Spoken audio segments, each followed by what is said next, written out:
yang berlangsung selama 2 hari ini menawarkan beragam kuliner ke pengunjung.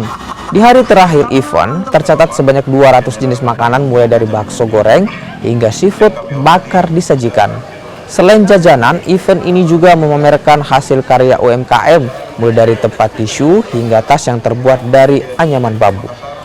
Kegiatan yang digelar di halaman kantor PLN UI 3 Makassar ini sekaligus mengajak masyarakat beralih menggunakan energi hijau. Saya sengaja datang ke sini untuk melihat-lihat produk-produk UMKM yang merupakan binaan PLN dan belanja langsung pastinya dengan PLN Mobile.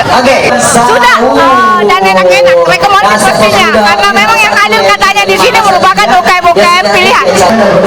Ini sudah sangat banyak mengandung green energy.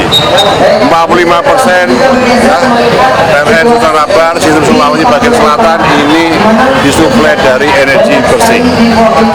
Peserta ini semuanya ikut juga berkontribusi dengan membeli REC. REC itu adalah Renewable Energy Certificate.